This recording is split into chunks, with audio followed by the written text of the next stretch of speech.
उसमें ये है जो स्पीकिंग का इनका है, मैं सबसे पहले स्पीकिंग की इसलिए बात करूंगी क्योंकि सबसे ज्यादा जो स्टूडेंट्स को प्रॉब्लम आती है वो स्पीकिंग में आती है। स्टूडेंट्स की क्या प्रॉब्लम होती है कि वो बोल नहीं पाते। They are very good writer, they are very good reader, they are very good listener, but unfortunately they are very bad speaker, right. तो उसके लिए क्या है, सबसे पहले तो मैं आपको इनका फॉर्मेट बता दूं कि किस तरह से जो है वो स्पीकिंग का जो टेस्ट है वो लेते हैं। रीडिंग, राइटिंग, लिसनिंग का टेस्ट एक ही दिन में ले लिया जाता है, लेकिन स्पीकिंग का टेस्ट या तो रीडिंग, राइटिंग, लिसनिंग के टेस्ट से पहले लेते हैं या फिर अगले दिन या उसके 2 दिन बाद वो आपको स्केड्यूल कर देते हैं। लेकिन ये 2 दिन डिवाइड होते हैं, एक दिन आपके स्पीकिंग का टेस्ट होगा और बाकी जो दूसरे दिन आपके जो 3 टेस्ट होंगे। लिसनिंग की जहां तक हम बात करें, स्पीकिंग पे इसको लास्ट पे लेके आते हैं। लिसनिंग की जहां तक बात करें, मल्टीपल चॉइस क्वेश्चन होते हैं। आपको एक रिकॉर्डिंग चला देते हैं, 2 लोगों की, 3 लोगों की बात हो रही है, आपने लिसन करना है, अंडरस्टैंड करना है वो क्या बात कर रहे हैं। और उसके बाद जब आपने पूरी ऑडियो सुन ली, उसके बाद मल्टीपल चॉइस क्वेश्चंस होते हैं, ऊपर क्वेश्चन लिखा होता है, नीचे मल्टीपल चॉइसेस दी होती हैं। अब आपने आइडेंटिफाई करना है आपने क्या सुना, राइट। तो this is called listening test, right. और ये जो टेस्ट है लिसनिंग का वो अराउंड आप कह सकते हैं कि 30 मिनट्स का होता है। और इसके अलावा और जो इसी तरह से वो उसका यानी आप ये कह लें कि क्वेश्चन 1 2 3 4 5 आपने इसी तरह सुनना है, कुछ वो पार्ट प्ले करेंगे, आपने सुनना है मल्टीपल चॉइस क्वेश्चन में से जो आपने सुना है। या अक्सर ऐसे भी होता है कि सुनने सुने जो हमने सुना है वो आंसर नहीं होता, एक्चुअली राउंड अबाउट करके आंसर होता है। तो आपने ध्यान से सुनना है वो क्या करें, अंडरस्टैंड करना है, और उसके बाद जो मल्टीपल चॉइस क्वेश्चन है लिसनिंग में आपने उनका आंसर कर देना है, राइट। ये तो हो गया लिसनिंग का पार्ट। रीडिंग का पार्ट क्या होता है, आपके पास पैराग्राफ होते हैं, आपने उनको रीड आउट करना होता है। It's a kind of a precis, और उसके बाद आपको कुछ क्वेश्चंस वो पूछेंगे, उसका आपने उसी पैराग्राफ में उसका आंसर है, आपने उसको आंसर करना है।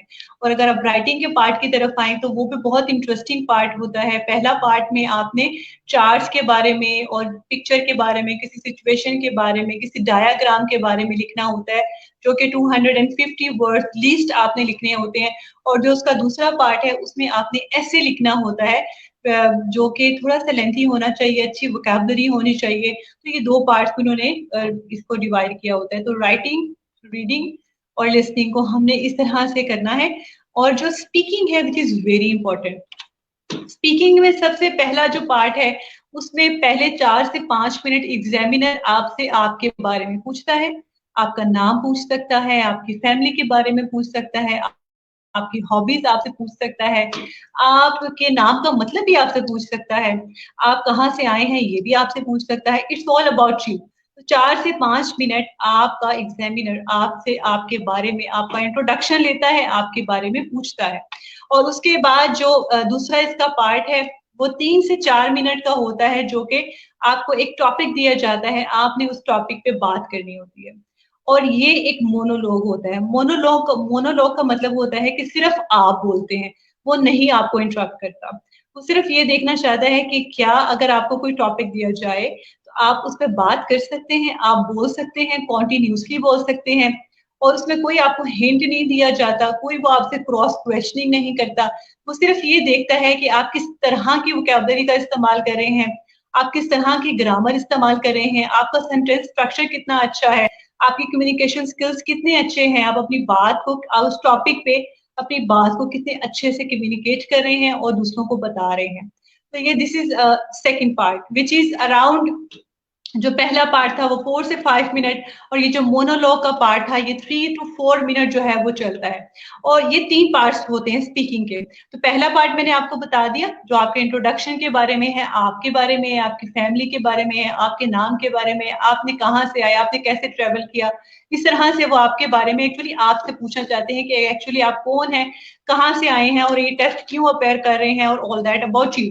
और दूसरा जो मैंने आपको बताया वो मोनोलॉग होता है, टॉपिक दिया जाता है, उस पे आपने बात करनी होती है और कॉन्टिन्यूस बात करनी होती है, राइट, जब तक कि आपसे अगला क्वेश्चन नहीं पूछा जाए। बहुत सारे स्टूडेंट्स ये मिस्टेक करते हैं कि अगर वो उनसे कोई टॉपिक पे बात करें तो वो 1 वर्ड आंसर देते हैं। 1 वर्ड आंसर नहीं देना, बिकॉज उन्होंने आपकी प्रोफिशिएंसी को चेक करना है। अच्छा, अब जो अगला पार्ट है which is very important part, वो डायलॉग होता है, मतलब आपका और एग्जामिनर का डायलॉग है। वो कोई भी, वो जो आपने पहले जो टॉपिक लिया उससे भी रिलेटेड हो सकता है। इट्स अप टू एग्जामिनर कि वो आपको कौन सा पूछता है, कौन सी चीज पूछता है। तो वो तकरीबन जो है एब्स्ट्रैक्ट क्वेश्चंस आपसे पूछे जाते हैं, आइडियाज आपसे पूछे जाते हैं, और 4 से 5 मिनट की अगर हेल्दी डिस्कशन हो तो ज्यादा भी हो सकती है, लेकिन जो मिनिमम टाइम है वो 4 से 5 मिनट का है। It's all about speaking.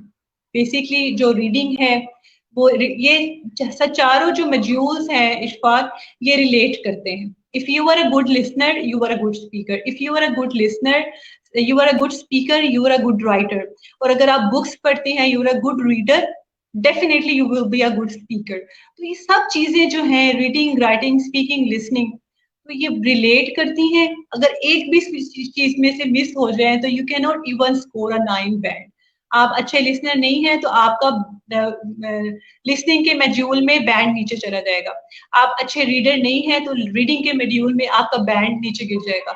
अगर आप अच्छे राइटर नहीं है तो राइटिंग में आपका बैंड नीचे गिर जाएगा, आप चाहे जितने मर्जी अच्छी स्पीकर है। तो अगर आपने ओवरऑल अच्छा बैंड स्कोर करना है, आई सजेस्ट यू अपने रीडिंग पे भी ध्यान दे, राइटिंग पे भी ध्यान दे, और लिसनिंग पे भी ध्यान दे। हम लोग क्या करते हैं, हमारे जो बच्चे हैं वो क्या करते हैं, वो सबसे ज्यादा फोकस कर रहे होते हैं स्पीकिंग पे, राइट। लेकिन स्पीकिंग से आपका बैंड स्कोर नहीं होता, आपका बैंड जो है रीडिंग, राइटिंग, लिसनिंग के बाद ही स्पीकिंग से स्कोर होता है। So it's a it's not really difficult, इतना मुश्किल नहीं है जितना इसको बना दिया गया है। आप घर बैठ के इसकी तैयारी कर सकते हैं, आप ग्रुप्स में इसकी तैयारी कर सकते हैं, आप खुद से इसकी तैयारी कर सकते हैं, आप खुद से इसकी फीस सबमिट करवा के इसके एग्जाम में अपेयर हो सकते हैं।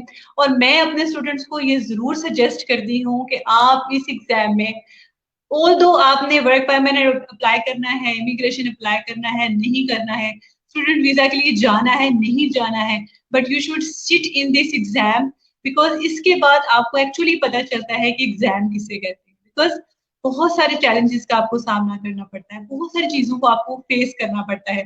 आपको आपका जो दिल जो है ना वो बहुत जोर जोर से धड़कता है, बिकॉज एग्जामिनर के आप सामने बैठे होते हैं तो बहुत सारे क्वेश्चंस वो आपसे पूछता है। स्पेशली स्पीकिंग की अगर आप बात करें तो बहुत सारे लोग आपस में तो बहुत सारी फ्रेंड्स में बहुत सारी बातें कर लेंगे, फैमिली में बहुत सारी बातें कर लेंगे, लेकिन अगर वो एग्जामिनर के सामने बात उनको उनको करनी ही नहीं आएगी, बहुत आसान क्वेश्चंस के आंसर ही नहीं आएंगे।